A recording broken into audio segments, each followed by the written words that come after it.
Kaba Diakité, Kaba Eflaye. Mamadou Kaba Diakité, Kaba Eflaye. Mamadou Kaba Diakité, Filaye, Filaye Angaluma Daila. Amala Diakité de Filaye.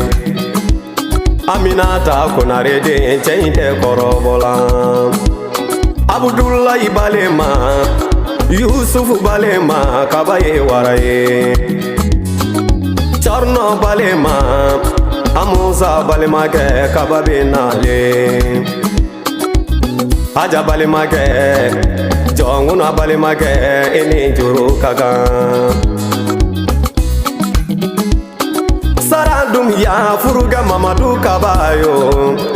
Chainte Korobola, Amala Wolofa Mamado, Minata Wolofa Mamado, Abikana, Barikati Bikana, Abikana, Ngana Mina Ngana Bikana, Morike Bikana, Kolositi Bikana, Waraye. Aretese Obeko Kabaye Flaye. Jalo ni Diakite, Sidibe ni Sangare ni Beye Filaye.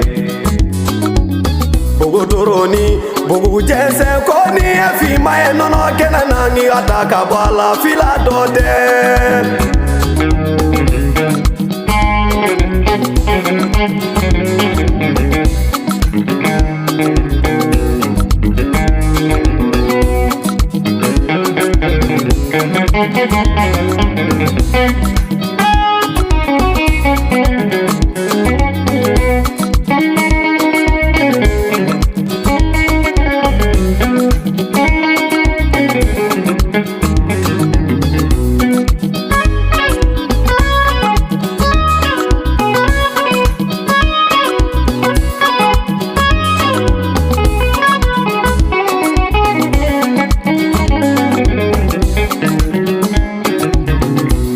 Batama, Kaba Diakité ima batama, idangorotama, Mamadou Kaba idangorotama, ima batama, Kaba Diakité ima batama, Filaye.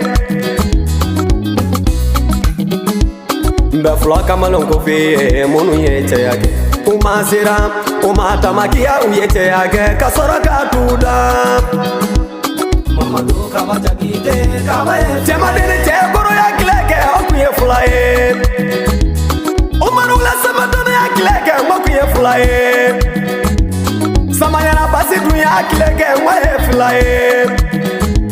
Ngaraba mama bolole kume mwakuye flaye. Amasira ayete yake ayebarake kasoro katida. Kaba Diakité Filaye, Filaye Angaluma Daila.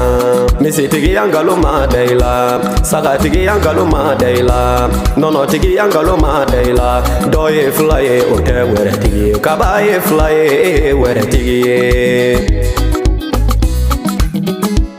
Modibo koida tige Kabaye Filaye.